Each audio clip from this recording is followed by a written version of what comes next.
안녕하세요. 은지린지예요. 이번에 다룰 작품은 2019년에 개봉한 봉준호 감독의 7번째 장편 영화 기생충입니다. 기생충은 상류층과 하류층 두 가족의 만남을 다룬 블랙 코미디 가족 드라마 영화예요. 촬영지에서 다른 촬영지로 발걸음을 옮기던 중 여름처럼 무더운 날씨에 언덕을 오르느라 힘들었던 저는 창신동 절벽골목 위에 있는 전망이 끝내주는 카페에 들어가 레모네이드를 마셨어요. 절벽 위 고지대에 있는 카페에서 서울 강북의 전망이 훤히 보였는데요. 기생충의 두 가족이 사는 동네만큼 극단적이진 않지만 낙산 성곽을 경계로 영화에서 말하는 계급이 느껴져서 참으로 시의적절하고 상징적인 뷰라고 느꼈습니다. 이제 영화 기생충 얘기를 해드릴게요. 여러 사업에 도전했지만 실패한 아버지 김기택, 해머 던지기 선수 출신인 어머니 박충숙, 명문대를 지망하는 사수생 아들 김기우, 미래 지망생인 딸 김기정은 단지하 집에서 살아가는 백수 가족입니다. 그들은 윗집이나 근처 카페에서 나오는 무료 와이파이에 매달리고 피자 박스를 접는 부업으로 생계를 유지하고 있죠. 집안엔 곱등이와 바퀴벌레가 득실거리고 소독차가 다니는 날이면 공짜로 집안 소독이나 하자며 창문을 닫지 않으며 주정뱅이가 노상방뇨하는 것을 반지하 창문 너머로 지켜보는 것이 일상인 밑바닥의 나날을 보내고 있어요. 어렵게 기우가 피자집 아르바이트 자리를 마련하고 짱구 과자와 필라이트로 조촐한 가족 파티를 열고 있던 어느 날 기우의 친구 민혁이 집으로 찾아옵니다. 기우의 집안으로 들어온 민혁은 기택과 충숙 내외에게 안부 인사를 한 뒤 들고 온 고풍스러운 상자 안에서 값비싼 수석을 꺼내어 선물해요. 저희 할아버지께서 육사 시절부터 이 수석수 집을 쭉 해오셔가지고 지금은 우리 집 아래층, 위층, 거실, 서재 쭉 이 수석들이 꽉 차 있는 상태입니다. 근데 특히 이 둘은 가정에 많은 재물운과 합격운을 몰고 온다고 해서 그래서 민혁아, 우리 집에서 이야, 이거 진짜 상징적인 거네. 그러기에 참으로 시적절하다. 기우는 수석을 유심히 바라보며 상징적이라고 하고 기택 역시 참으로 시적절하다며 고마워합니다. 하지만 충숙은 먹을 게 아니라며 실망하죠. 이후 기우와 민혁은 동네 슈퍼 앞에서 같이 소주를 마십니다. 이곳은 서울 마포구 충정로역 근처에 있는 돼지 슈퍼입니다. 영화에선 우리 슈퍼란 이름으로 나오는데요. 기우와 민혁이 소주를 함께 마시는 장소이기도 하고 후에 기정이 여기서 복숭아 하나를 훔치기도 하죠. 민혁은 명문대에 다니고 있고 고등학생 과외 아르바이트를 하고 있어요. 민혁에게서 과외를 받는 박다혜는 굉장한 부잣집 딸이고 다혜의 아버지 박동익은 글로벌 IT 기업의 CEO예요. 민혁은 기우에게 자신이 외국으로 유학을 떠나니 자기를 대신해서 다혜의 영어 과외를 맡아달라고 제안하죠. 공대생인 민혁의 대학 동기들은 다혜를 늑대마냥 노릴 게 뻔하며 맨날 술 마시고 노는 그들보다 수능을 4번이나 치른 기우가 훨씬 더 잘 가르칠 수 있을 것이라고 하죠.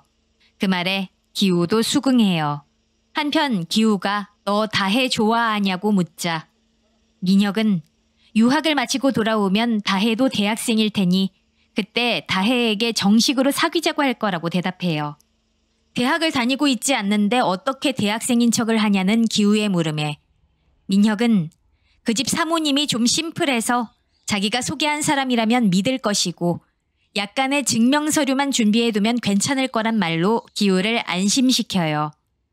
결국 제안을 받아들인 기우는 PC방에서 기정이 포토샵해준 연세대 경영학과 3학년 재학 위조 증명서를 갖고 박 사장네 집으로 과외 면접을 보러 갑니다. 면접 보러 가기 전 아버지 기택은 기정이 훌륭하게 포토샵 처리한 음대 재학 위조 증명서를 보고 감탄합니다. 이야, 서울대학교 문서위조학과 이런 거 없나? 이야, 우리 기정이 수석 입학하겠다. 그죠. 얘 실력이 에휴. 아들 면접 보러 가는데 덕담이나 한마디 하고. 아들아, 아버지는 네가 자랑스럽다. 아버지, 전 이게 위조나 범죄라고 생각하지 않아요. 저 내년에 이 대학 꼭 갈 거거든요. 오, 너는 계획이 다 있구나.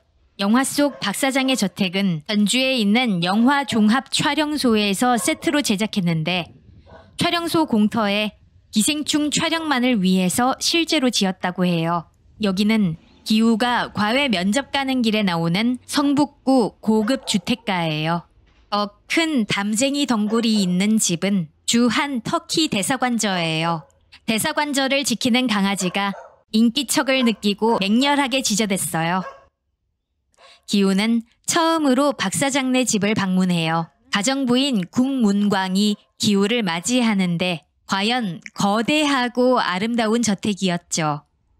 문광의 말에 따르면 건축가 남궁현자 선생님이 지은 집이라고 해요. 문광의 안내로 기우는 안주인 최연교와 처음 대면합니다. 연교는 기우가 준비해온 재학증명서를 보더니 재학증명서는 됐고 민혁 선생님만큼의 실력을 갖추었는지 확인하고 싶다며 이후의 수업을 참관하겠다고 합니다. 이어진 영어 과외 수업에서 다혜가 문제를 풀다가 헤매자 기우는 갑자기 다혜의 손목을 잡습니다. 맥박을 짚어서 긴장했는지 알아볼 셈으로 잡은 것이죠. 그 모습에 다혜뿐만 아니라 연교도 깜짝 놀라요. 그리고 기우는 깜짝 놀라는 다혜에게 이렇게 말하죠. 만약 지금 실전 수능이고 이게 첫 문제였으면 넌 시작부터 완전 엉킨 거야. 이것 봐. 맥박도 완전 엉켰잖아. 심장이 거짓말을 못해. 시험이란 게 뭐야? 앞으로 치고 나가는 거야. 그 흐름을, 그 리듬을 놓치면 완전 꽝이야. 24번 정답? 관심 없어. 나는 오로지 다혜가 이 시험 전체를 어떻게 치고 나가는가, 장악하는가, 거기만 관심 있다. 실전은 기세야. 기세. 이렇게 기우는 그럴싸한 언변으로 기선을 제압하고 연교의 의심을 피하며 성공적으로 시범 과외를 마치고 정식 채용되어 과외비를 선물로 받아요. 얼마 안 되는 벌이로 연명하던 기우한텐 큰돈이었죠. 한편 연교는 잠깐 망설인 후 과외비 봉투에서 10만 원을 빼는데 그래 놓고선 물가 상승률을 고려해서 민혁 선생님 때보다 올렸다고 거짓말하죠. 이후 거실 소파에 앉아 과일을 먹으며 얘기하던 중 박 사장 부부의 어린 아들 다송이 버릇없이 기우, 연교, 문광에게 장난감 화살을 쏘면서 등장해요. 다송은 그림 그리기와 인디언 놀이를 좋아한다고 하죠. 박 사장 부부는 다송이 의젓해지길 바라는 마음으로 컵스카우트를 보냈는데 그 후로 다송은 인솔교사의 영향으로 인디언 오타쿠가 되었다고 연교가 얘기하죠. 자연스레 대화 화제가 다송으로 옮겨가자 연교는 기우에게 다송이 그린 남자 얼굴 그림을 보여주며 아들의 비범함을 자랑하죠. 이런 다송을 본 기우는 문득 좋은 아이디어를 떠올리고 집에서 나오는 길에 연교에게 사촌의 대학 후배 중에 일리노이 주립대를 졸업한 제시카란 미술 선생님이 있는데 예중 예고 미대 입시 준비까지 모두 능통하다고 소문이 났단 말을 흘려요. 연교는 그 얘기에 큰 관심을 보이며 주선을 희망하고 이후 기우는 기정을 데리고 박 사장네 집을 방문해요. 대문 앞에서 초인종을 울리기 전 기우와 기정남매는 연교를 속이기 위해 미리 맞춰둔 가짜 설정을 독도는 우리 땅을 개사해 부르며 서로에게 상기시켜요. 제시카 외동딸 일리노이 시카고 과 선배는 김진모 그는 이사촌. 다혜와 과외 수업 중이었던 기우는 다송이 얘기, 새로운 제시카 선생님 얘기 등을 주고받다가 다혜와 로맨스를 시작해요. 다혜가 기우에게 먼저 제시카 쌤이 예쁘니 관심이 간 것 아니냐, 제시카 쌤과 사귀는 사이 아니냐며 떠보고 질투하자 기우는 어이없어 하면서 제시카 쌤이 장미라면 다혜 너는 하고 노트에 무언가를 적어주고 서로 웃다가 분위기를 타서 키스를 해요. 기우에게 다혜의 과외를 맡겨둔 민혁의 생각과는 다르게 오히려 다혜가 더 적극적으로 애정 공세를 펼쳤고 기우도 자연스럽게 이를 받아들였죠. 연규는 기우 때와 마찬가지로 기정의 수업을 참관하고 싶다고 했지만 기정은 내 수업엔 절대로 학부모가 참관하지 않는다며 거절하고 다송과 둘이서 수업을 해요. 수업이 끝난 후 다송의 버릇없고 산만했던 모습은 사라지고 다송은 기정에게 깍듯이 90도로 숙여 인사하고 방에 들어가요. 이후 기정은 연규와 둘만 있는 자리를 만든 다음 다송의 그림 오른쪽 모서리에 검은색의 특별한 표식이 있다며 혹시 다송이가 초등학교 1학년 때 무슨 일이 있었냐고 의미심장하게 묻는데 연규는 그걸 어떻게 알았냐고 소스라치게 놀라며 울먹여요.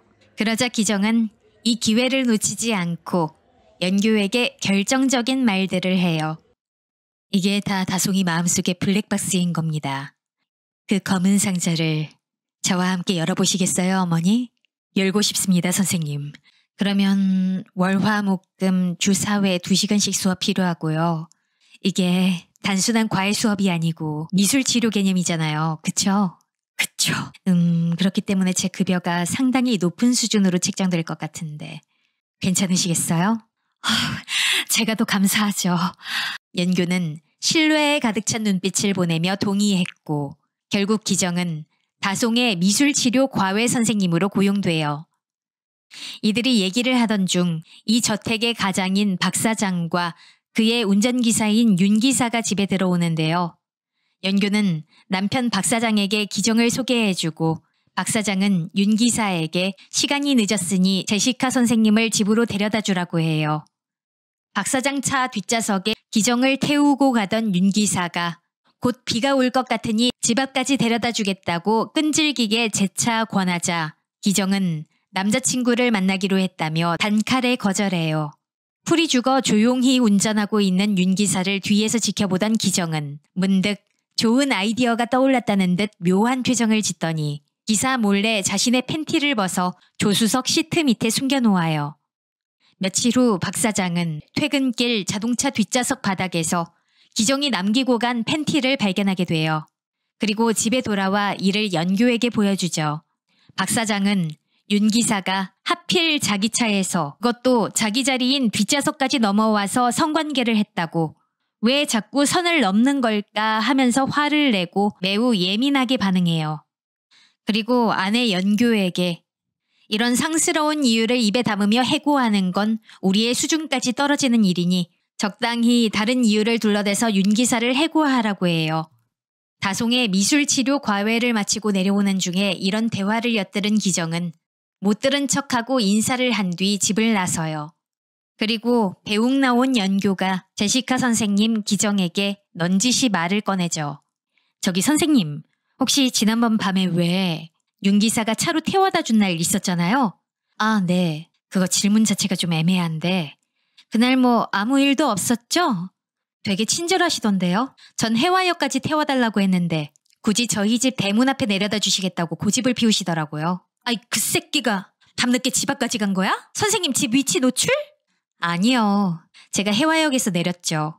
어우, 잘했어요. 너무 잘했어. 제시카 나이스. 근데 그분 무슨 일 있었나요? 아유, 암튼 그 윤 기사가 관두게 됐어요. 약간의 불미스러운 사건?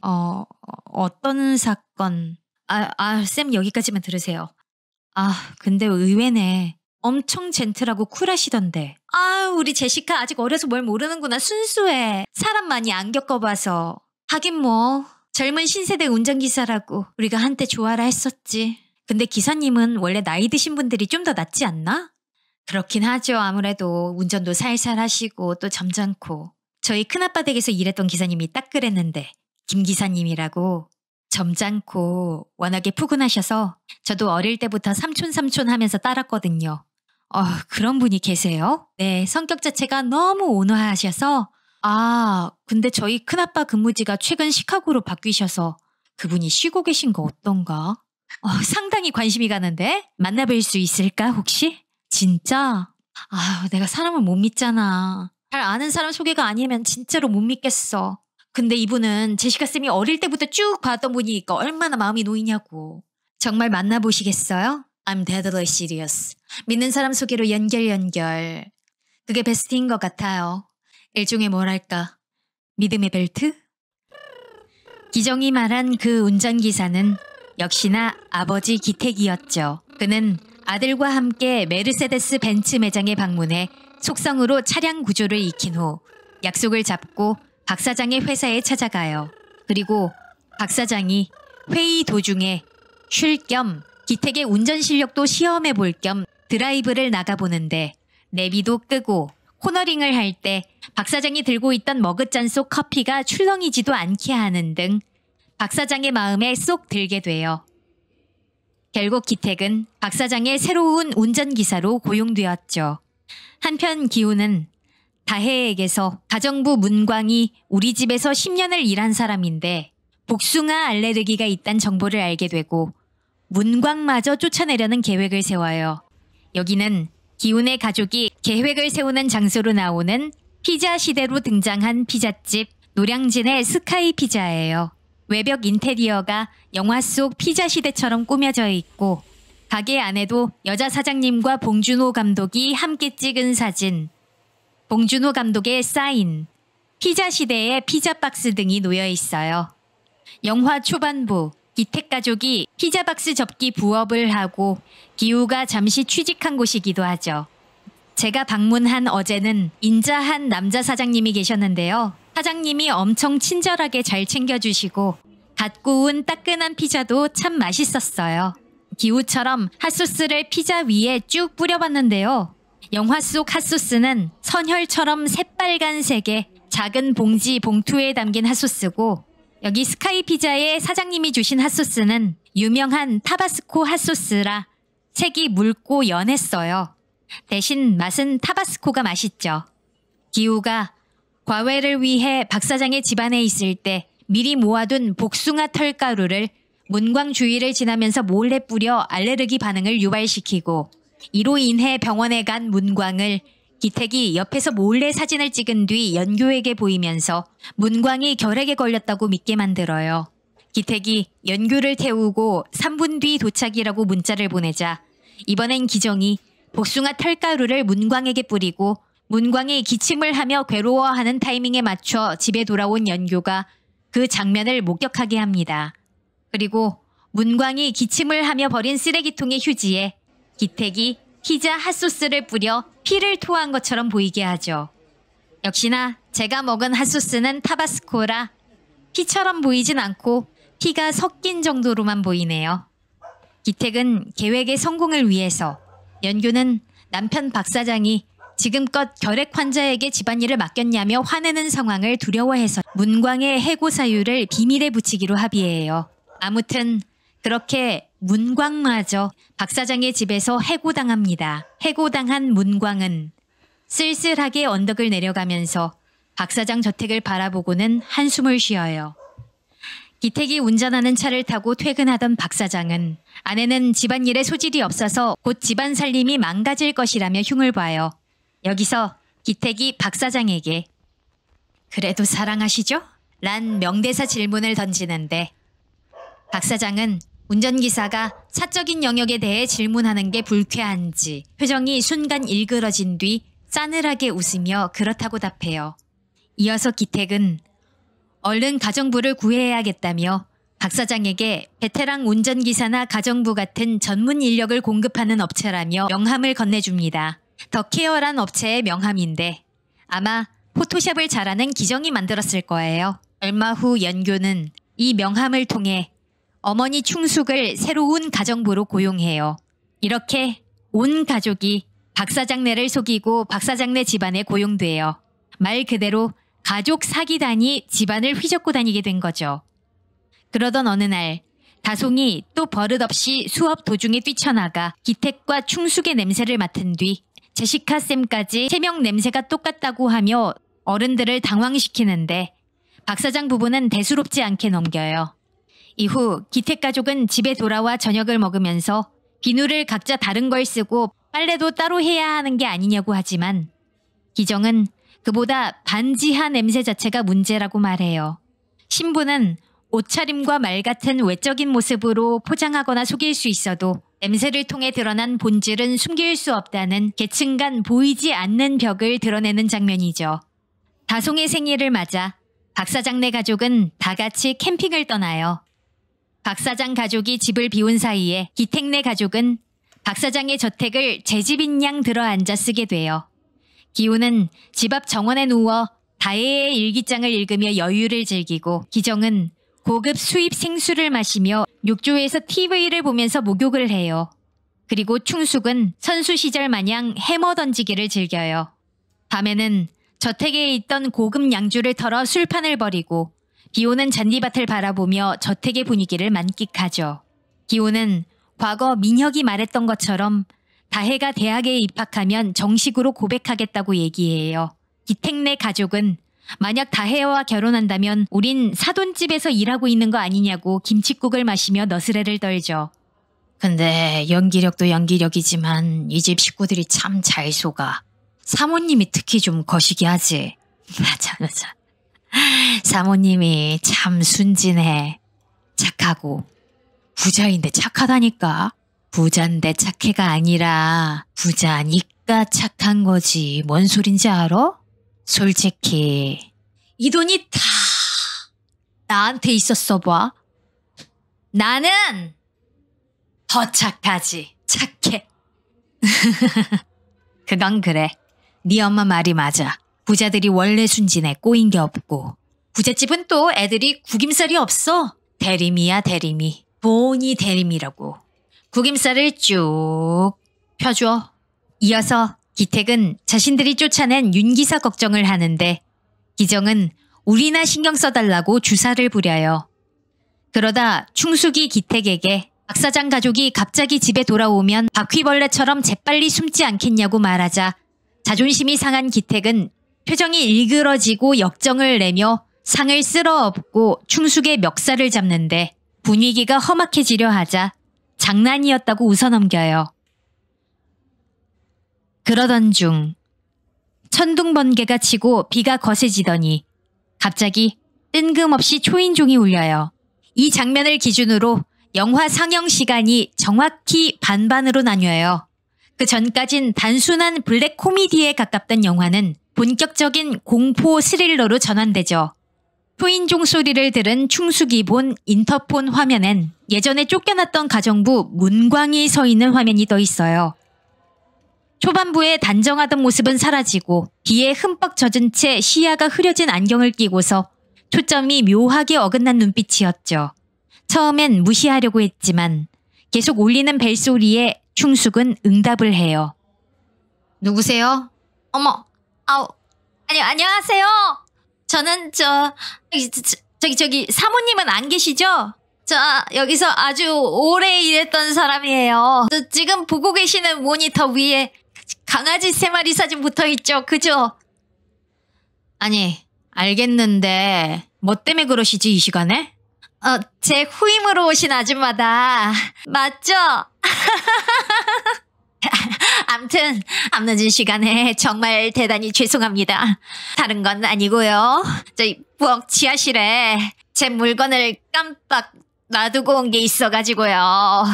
제가 이 집 간둘 때 워낙 급하게 쫓겨났거든요. 경황도 없이. 문 좀 열어주시겠어요? 계속되는 애원에 충숙은 어쩔 수 없이 난장판이 된 마루를 대충 정리하고 나머지 가족은 숨긴 채 문을 열어줍니다. 집에 들어온 문광은 충숙에게 같이 지하실로 내려가 보자고 했지만 금방이면 끝날 볼일이라고 판단했는지 충숙은 제안을 마다하고 부엌에서 기다립니다. 문광은 혼자서 지하실로 내려가요. 그런데 시간이 한참 지나도 문광이 나오지 않자 다시금 충숙이 지하실로 내려가 봅니다. 그런데 놀랍게도 문광은 벽과 진열장 사이에 몸을 끼운 채 낑낑거리며 진열장을 미는 이상한 행동을 하고 있었고 도와달란 문광의 말에 충숙은 얼떨결에 문광을 돕습니다. 어렵게 진열장 밑에 걸려있던 야외 바비큐용 철판을 빼내자 진열장이 갑자기 밀려나고 숨겨진 문이 드러나며 문광은 바닥에 떨어집니다. 당황한 충숙은 괜찮냐고 물어보지만 문광은 그저 소리를 지르며 허겁지겁 내려가요. 충숙이 뒤를 따르는데 엄청 긴 계단이 아래로 끝없이 이어져 있었어요. 그 끝엔 경악스럽게도 캄캄하고 오래된 지하 공간이 있었고 그곳에서 들려온 건 웬 낯선 남자가 끙끙대며 대답하는 목소리였죠. 사실 그곳은 지하 방공호였고 또 다른 사람이 이미 기생하고 있었죠. 이 지하 방공호는 과거 부자들이 북한 침공이나 채권자들의 습격에 대비해 만든 비밀 공간이지만 건축가이자 이 저택의 첫 거주자인 남궁 현자가 박 사장 가족에게 알려주지 않고 떠나는 바람에 처음부터 이 저택에서 일한 문광만이 알고 있었어요. 그리고 문광은 거듭한 사업 실패를 겪고 빚쟁이들에게 쫓기던 자신의 남편 오근세를 아무도 모르는 곳에 숨겨둘 수밖에 없었고 마침 남궁 현자가 집을 팔고 외국으로 떠날 때 집이 빈틈을 타 남편을 방공호로 데려와 비밀리에 숨겨놓고 살게 하고 있었던 것입니다. 충숙을 제외한 나머지 기택 가족은 이 모습을 몰래 엿듣고 있었는데 기택의 발이 미끄러지는 바람에 셋이서 한꺼번에 계단에서 굴러떨어져요. 이 과정에서 문광은 기우가 기택에게 깔려서 아버지라고 소리치는 걸 목격하면서 기택 내 가족의 진실을 파악하게 돼요. 그들의 영상을 핸드폰으로 찍은 문광은 이제 더 큰 약점을 쥐게 된 덕분에 전세가 완전히 역전되죠. 문광은 충숙에게 아가리 닥치라고 하고 박 사장 가족에게 영상 메시지를 보내 진상을 알리겠다며 협박해요. 결국 거실로 올라온 문광 부부는 기택 내 가족을 구석에 양손 들고 무릎 꿇려 꼼짝 못하게 만들고 문광은 소파 위에서 근세를 마사지해주며 이 집을 지은 건축가 남궁 현자와 클래식 음악의 예술성을 찬양하는 등 시시덕거리죠. 근세는 핸드폰 사진 전송 버튼이 북한 핵미사일 발사 버튼이나 마찬가지라고 실실거리고 이를 들은 문광은 북한 아나운서 리춘희 흉내를 내며 기택 내 가족을 놀려대요. 경애하는 최고領導자 김정은 동지께서는 오늘 이번 일가족 사기단의 동영상을 보시면서 그들의 악랄하고 저급한 도발에 대해서 경악과 분노를 금치 못하시었다. 이에 위대한 수령께서는 작금의 한반도 비핵화의 과정 속에서 마지막 남은 단 한 발의 핵탄두를 늘 미치광이 일가족의 간악한 나가리에 처박을 하는 궁극의 지령을 내리셨다. 저들의 구리내 나는 오장육부를 최후의 핵폐기장으로 삼아 마침내 비핵화와 세계 평화를 이룩하시려는 위대한 영도자 김정은 동지 똑바로 안 들어 이것들아? 근세와 문광도 집주인 가족이 없을 때면 지하실에서 거실로 올라와 이 집을 제 집 마냥 함께 정원에서 차도 마시고 음악을 즐기며 블루스도 췄던 과거를 회상하는데 그때 기택의 가족은 빈틈을 노려 문광 부부를 공격하고 영상을 찍은 핸드폰을 뺏으려는 몸싸움이 벌어집니다. 문광이 술병으로 기우와 기정의 머리를 후려치자 이성을 잃은 기정은 냉장고에서 복숭아를 꺼내 문광에게 무자비하게 문질러대요. 그러자 문광은 알레르기를 일으키죠. 난리 끝에 기택의 가족은 문광 부부를 다시 제압하는 데 성공해요. 기우가 영상을 없애기 위해 핸드폰을 잡는데 갑자기 전화벨 소리가 울려요. 너무 급작스러운 상황이라 모두들 어리둥절한 얼굴로 서 있기만 하다가 충숙이 달려가 전화를 받아요. 받아보니 연교였고 뜻밖의 말을 들어요. 여보세요? 저희 아줌마 짜파구리 할 줄 아시죠? 짜파구리? 짜파구리라고 다송이가 제일 좋아하는 건데 지금 바로 물 올리시면 시간 딱 맞겠네. 냉장고에 한우 채끝살도 있으니까 좀 넣으시고. 아 그러면 저 캠핑장은 완전 난리 났었어요. 생난리. 캠핑장 계곡물이 불어가지고 다들 텐트 철수하고 아수라장인데 다송이는 집에 안 간다고 울고불고 버티고 암튼 도착 즉시 짜파구리. 알겠죠? 그럼 지금 거진 다 오신 건가요?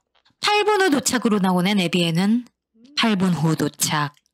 전화 끊고 물부터 바로 올리세요. 화이팅! 뚜뚜. 짜파구리가 뭐야?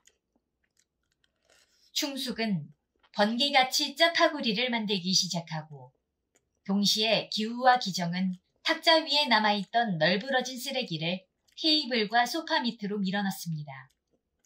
그동안 기택은 문광 부부를 케이블로 포박하고는 방공호 안에 가둡니다. 잠시 후 박 사장 가족이 집에 도착하자 기택은 방공호에, 기우는 다혜의 침대 밑에, 기정은 거실 테이블에 숨어요. 그 사이 복숭아 테러 때문에 기절했던 문광이 지하실에서 기택을 뿌리치고 계단을 통해 거실로 올라오려는 순간 충숙이 양손에 짜파구리 그릇을 든 채로 태연하게 문광을 발로 차 밀어버려요. 계단에서 굴러떨어진 문광은 벽에 머리를 세게 박아 뇌진탕에 걸려요. 기택은 문광이 머리를 부딪힌 채 기절한 걸 보고 놀라서 문광을 방공호 안까지 끌고 온 다음에 문광의 입에 손을 대 숨을 쉬고 있는 걸 확인한 후 안심을 하죠. 그리고 기택은 진열장을 안쪽에서 열 수 있는 손잡이를 아예 뽑아서 진열장 위에 숨겨놓은 다음 방공호를 닫습니다. 한편 방공호 안에서 기택은 근세가 실제로 만나본 적은 없는 박 사장을 뼛속까지 존경하고 있다는 걸 알게 돼요. 월남에서 돌아온 김상사를 박 사장 버전으로 개사한 노래를 부르는 근세에게 기택이 뭐하는 짓이냐고 묻자 근세는 조용히 하라며 이렇게 얘기해요. 박 사장님, 오늘도 절 먹여주시고 재워주시고 Respect! 이렇게 외치고 계단의 전등 스위치를 박 사장이 계단을 오르는 발걸음 소리에 맞춰 켜요. 동작 감지 센서 등을 그동안 근세가 직접 누르고 있었던 거예요. 그리고 전등을 이용해서 박 사장에 대한 나름의 감사 메시지를 모스 부호로 전하기도 해요.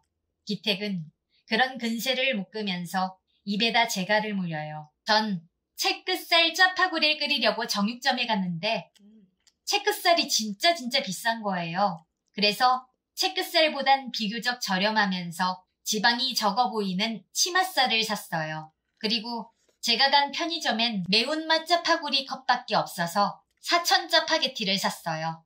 그래서 충숙을 따라 채끝살 짜파구리가 아닌 치맛살 사천 짜파게티를 끓였어요. 치맛살은 부드럽고 사천 짜파게티의 맵단짠한 맛이 소고기의 느끼함을 잡아주더라고요. 연규는 다송이 먹지 않은 짜파구리를 한 젓가락씩 먹으면서 충숙에게 다송이가 재작년 생일에 이 집에서 귀신을 본 뒤로 트라우마가 생겼단 얘기를 해요. 다송이 한밤중에 몰래 냉장고에서 케이크를 꺼내 그 앞에서 퍼먹고 있었는데 지하에서 올라오는 귀신을 보고 경기를 일으켰다고 하죠. 즉 다송은 몰래 거실로 올라오려던 근세와 맞닥뜨렸던 거예요. 여기서 영화 초반부 다송이 그리던 그림에 대한 진실도 드러나는데 반복해서 그리던 그림 오른쪽 하단의 무언가가 바로 귀신 근세였던 거죠. 심지어 그 위로 화살표가 위쪽 방향으로 그려져 있어서 모든 정황이 근세와 다송이 마주쳤을 때와 일치하죠. 다혜의 침대 밑에 숨은 기우는 박 사장 가족의 강아지가 침대 밑을 보며 자기를 알아보는 바람에 들킬 뻔하다가 침대 밑을 확인하려던 다혜가 연규의 발소리를 듣고 안방으로 건너간 덕에 간신히 위기를 모면해요.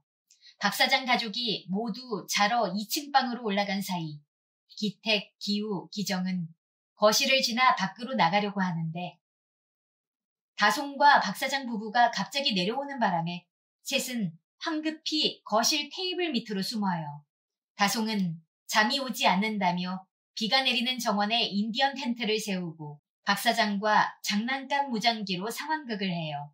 어린 아들이 밖에서 잔다는데 내버려두고 침대에서 잘 수 없었던 박 사장 부부는 창밖으로 다송을 지켜보며 거실 소파 위에서 자기로 해요. 소파 위에 누운 박 사장은 연교에게 기사 기택에 대해 얘기해요.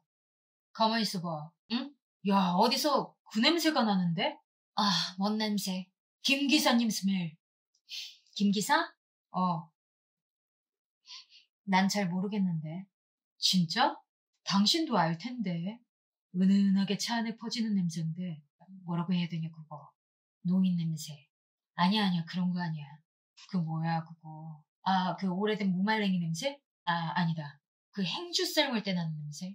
그런 거랑 비슷해. 아무튼 그 양반 전반적으로 말이나 행동이 선을 넘을 듯 말 듯 하면서도 결국엔 절대 선을 안 넘거든. 그건 좋아. 인정. 근데 냄새가 선을 넘지 냄새가 차 뒷자리로 존나게 냄새가 나. 뭔 냄새길래. 몰라. 아무튼 뭐 말로 설명하긴 힘들고 가끔 그 지하철 타면 나는 냄새 있어. 그거랑 비슷해. 몰라. 난 너무 오래돼서 지하철 타본 지. 지하철 타는 분들 특유의 냄새가 있거든. 그러다 박 사장 부부는 소파 위에서 서로 스킨십을 하기 시작합니다. 이 영화가 15세 관람가 영화인데도 스킨십 장면이 매우 적나라하게 묘사되었는데 봉준호 감독에 따르면 이 장면은 철저히 의도되었으며 관객들이 에로틱한 장면을 무한하게 보며 빨리 지나갔으면 하는 느낌을 받으며 몰래 숨어있는 기택가족의 감정에 대입하도록 하는 의미였다고 합니다. 기생충 영화 보신 분들은 영화를 보시면서 내가 박사장 가족에 더 감정이입이 되는지 아니면 기택가족에 더 감정이입이 되는지 생각해 보셨을 것 같은데요. 박사장 가족이 딱히 선하진 않지만 악한 행동을 한 건 크게 없는데 표중반부 기택가족은 별다른 죄의식 없이 아무렇지 않게 사기를 치는 악당 같은 극빈층으로 나오죠. 다송이가 기택가족에게서 같은 냄새가 난다고 할 때도 기정이 그들 가족이 반지하에 살고 있기 때문에 반지하 냄새가 함께 나는 것이라 예측한 것처럼요. 그래서 기생충을 보는 대부분의 관객은 악당이면서 가난한 기택네 가족보다 상류층인 박사장 가족 쪽에 좀 더 이입을 하면서 본 측면이 있는데요. 하지만 박사장은 기택에게서 나는 냄새를 오래된 무말랭이 같다고 했다가 행주 삶을 때 나는 냄새 같다고 했다가 결론적으론 지하철 타면 나는 냄새라면서 싫다는 뉘앙스로 얘기를 하죠. 그 말의 연교는 지하철을 탄 지 너무나 오래되었다고 하고요. 따라서 뚜벅이인 저를 비롯해 지하철 버스를 일상적으로 타고 다니는 대부분의 우리는 박 사장이 기택에게 지칭하는 그런 부류로 분류가 되는 거죠. 사실 대다수의 우리 모두 지하를 지나고 지하에 살고 있으면서 나보다 조금이라도 더 지하에 더 낮은 곳에 살고 있는 사람들을 깔보는 성향이 있음을 이 영화는 말해주는 거죠. 얼마 후 박 사장 부부가 잠든 걸 확인한 충숙의 문자를 받은 기택, 기우, 기정은 우여곡절 끝에 박 사장네 집에서 탈출하고요. 이들은 폭우 속을 걷고 달려서 집으로 향합니다. 이 영화는 상승과 하강으로 명징하게 직조해낸 신랄하면서 처연한 계급 우화라는 아주 유명한 이동진 평론가의 한 줄 평처럼 계급을 표현하는 상승과 하강 장면이 굉장히 많이 나와요. 기택, 기우, 기정은 터널 내리막 계단을 지나 끝없이 아래로 내려가 집에 도착하죠. 여긴 자하문 터널이에요. 이 자하문 터널은 서울 종로구에 있어요. 이 자하문 터널 계단이 이렇게 길 건너편에서 바라보니까 웨스 앤더슨 영화에 나오는 동화, 우화 같은 장면을 연상시키더라고요. 그랜드 부다페스트 호텔 같은 웨스 앤더슨 작품에도 계단 등을 통한 상승과 하강 장면이 되게 많이 나오잖아요. 전 그게 떠오르더라고요. 터널 내부는 영화에서 보던 장면만큼이나 스산한 느낌을 주는데 특히 흐린 날에 방문하면 영화의 분위기가 한층 더 살아난다고 해요. 제가 방문한 5월 31일은 아주 햇빛 쨍쨍하고 맑은 날이었지만 그래도 영화의 분위기가 살아있었어요. 물론 흐린 날이나 비 오는 날에 보시면 영화랑 똑같이 실감나시겠죠. 언덕이 높은 박 사장의 집과 폭우로 물에 푹 잠길 정도로 낮은 기택네 집을 극적으로 비교하며 보여주는데 큰 역할을 했던 터널 계단이에요. 이렇게 기택, 기우, 기정은 계단을 내려가 터널을 지나 뛰어서 집으로 가죠. 돼지 슈퍼에서 걸어서 1, 2분 거리에 또 다른 계단이 있어요. 중간에 멈춰선 기정은 아버지 기택에게 앞으로의 계획이 뭐냐고 물어요. 이제 어떡할 거야? 이제 어떻게 할 거야? 계획이 뭐냐고! 근데 아까부터 드는 생각인데 민혁이라면 이 상황에서 어떻게 했을까? 민혁이 오빠한텐 절대 이런 일이 안 생기지! 자, 얘들아. 우리가 지금 그 집에서 무사히 나왔지. 그랬지? 그리고 우리 식구들 말고 아무도 모르지. 무슨 일이 있었는지. 그러니까 아무 일도 없었던 거야. 알겠어? 아빠가 생각이 계획이 다 있으니까 니들은 그냥 잊어버리라고. 오케이? 자, 집으로 가자. 이렇게 기택은 아빠한테 계획이 있다고 아들과 딸을 달래면서 다시 집으로 향해요. 여기는 서울 종로구 창신동에 있는 한 동네 골목 계단이에요. 집으로 가는 도중 이 계단에서 기우는 갑자기 걸음을 멈춰서 흘러내려오는 빗물이 세차게 자신의 다리를 때리며 아래로 내려가는 것을 말없이 쳐다봐요. 끝없이 내려가는 계단, 그리고 끝없이 내리는 비. 기생충에서의 계단은 계급을 의미하기도 하지만 그 계단 사이에 보이지 않는 계급, 선은 누군가의 계획만으론 절대 넘을 수 없다는 비참한 현실을 담은 메시지를 던지고 있죠.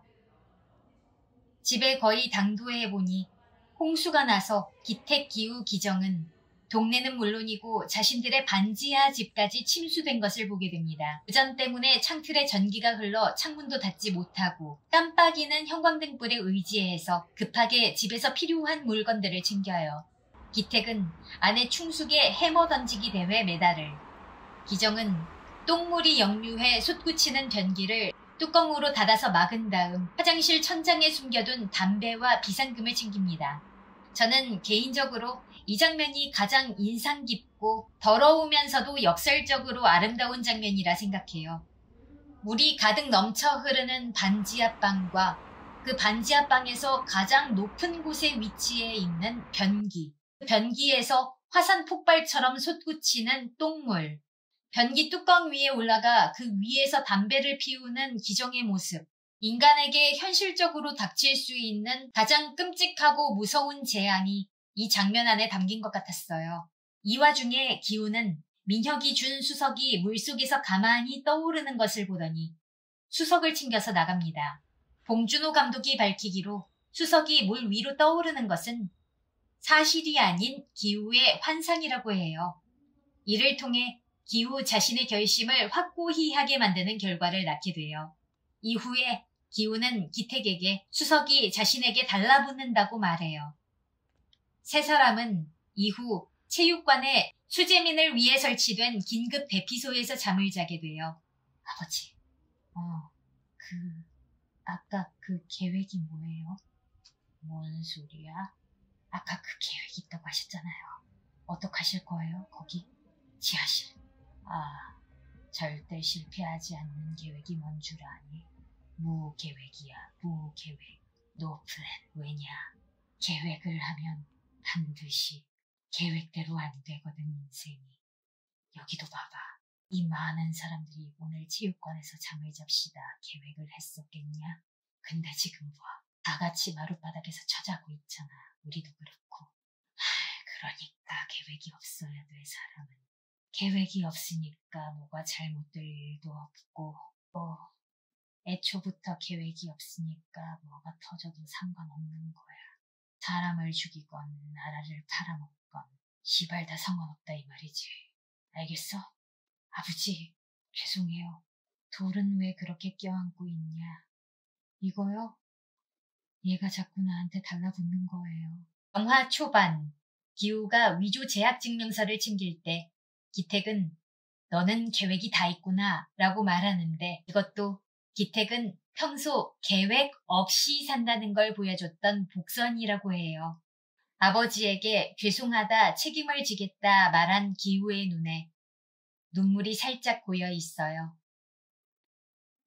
다음날 아침, 연규는 맑게 갠 날씨를 보며 다송의 생일 파티를 계획하고 기정에게도 전화해 초대합니다. 이때 연규가 드레스룸에서 혼자 고급스러운 옷을 고를 때 기택은 쌓여있는 이재민용 헌옷을 뒤지고 있습니다. 다혜는 연규에게 케빈쌤, 기우도 초대해도 되냐고 묻고 허락을 받아 기우에게 연락을 합니다. 연규는 생일 파티를 위한 음식 장도 보고 역할극도 시킬 겸 기택에게도 이날 일찍 오라고 전화한 상태입니다. 기정에겐 수업을 한 것으로 쳐준다고 하고 기택에겐 주말 수당을 더 준다고 하며 불러냈어요. 충숙은 인디언 텐트를 중심으로 탁자를 준비하고 기택은 연교와 함께 장을 봅니다. 여긴 올가 홀프드 방위점이에요. 현재 리뉴얼 공사 중인데 정상 영업을 하고 있었어요. 고기 코너와 채소 코너의 모습은 영화 속과 동일했고요. 생각보다 아담한 중형 슈퍼마켓 규모였어요.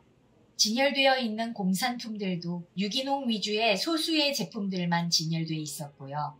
영화처럼 와인 코너 규모가 크지 않았고요. 이 정도로 아담하게 있었어요. 돌아오는 차 안에서 뒷좌석의 연규는 맨발을 앞좌석 목바지에 걸터놓은 편한 자세로 지인들에게 선물은 절대 가져오지 말라고 신신당부하며 초대전화를 돌리고 있었어요. 연규는 문득 기택에게서 박 사장이 말하던 그 지하철 냄새가 난다는 걸 깨닫고 불편한 듯 창문을 내려 환기를 시켜요. 하긴 지난 밤 오물이 섞인 흙탕물 안에 오랫동안 있었고 그 이후 제대로 씻거나 새 옷으로 갈아입지도 못하고 그냥 잠을 잤으니 정말 냄새가 심해졌을 거예요. 매색은 안 했지만 지난밤 박 사장 부부의 대화를 엿들은 기택도 연교 행동의 의미를 눈치챈 표정이에요. 기택은 전날 폭우로 인해서 집을 잃었는데 이를 알 리 없는 연규는 밤새 내린 비로 미세먼지가 씻겨내려가 날씨가 굉장히 좋아졌다고 말하고 몸과 마음이 피곤한 기택의 표정은 점점 굳어가요. 생일 파티 준비가 끝나고 박 사장의 저택엔 손님들이 찾아와요. 기우는 2층에서 다혜와 키스를 하던 중 창밖의 정원에 모인 사람들이 갑자기 모여도 평화롭고 여유롭게 파티를 즐기는 모습을 내려다봐요. 폭우랑 번개 모임 모두 갑작스러운 사건인데 폭우로 난리가 난 기택의 가족과 번개 모임에서 여유로운 상류층 사람들의 모습은 큰 대비를 이루죠. 오빠 딴 생각했지? 어? 좀 전에 나랑 뽀뽀할 때 딴 생각했잖아. 그치? 아니 뭐가 아니야. 지금도 딴 생각하고 있구만. 이야 다들 멋있다. 그지?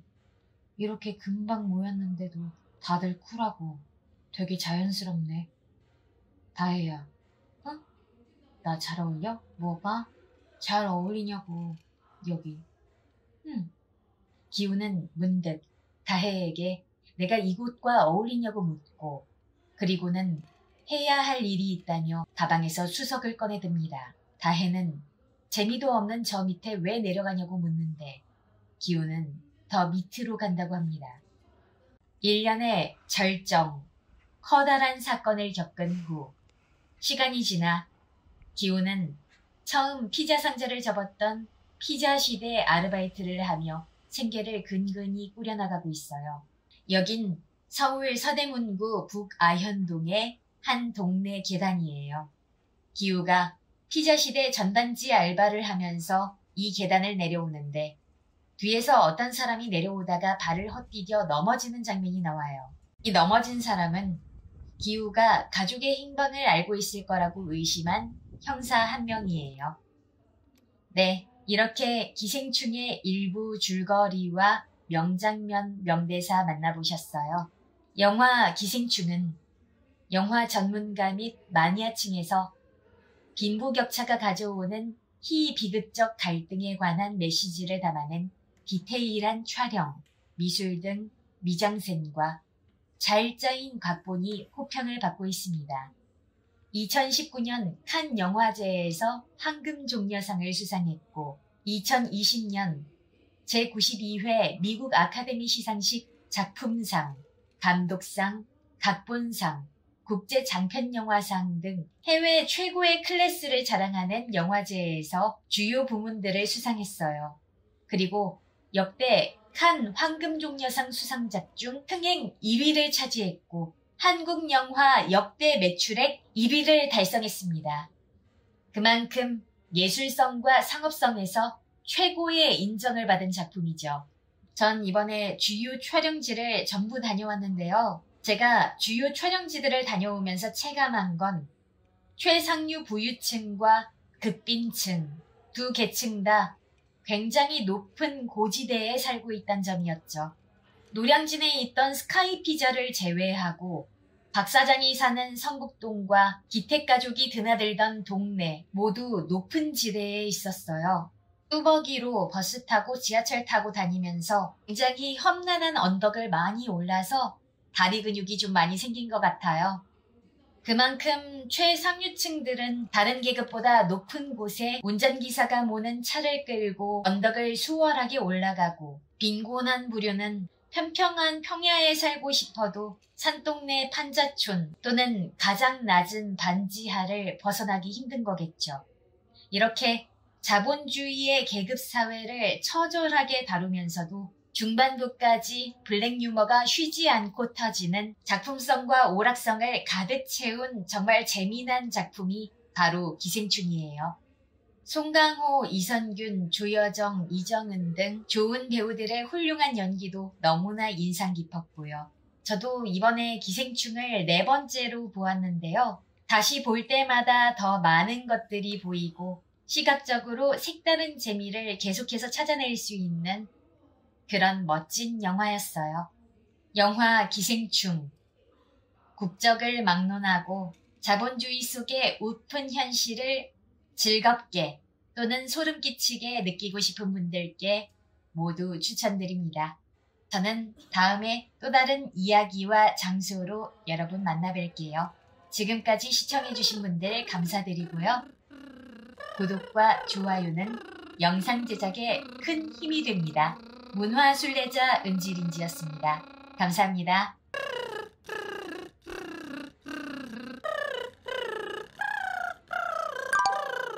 은지 린지 구독과 좋아요 알림 설정 고고.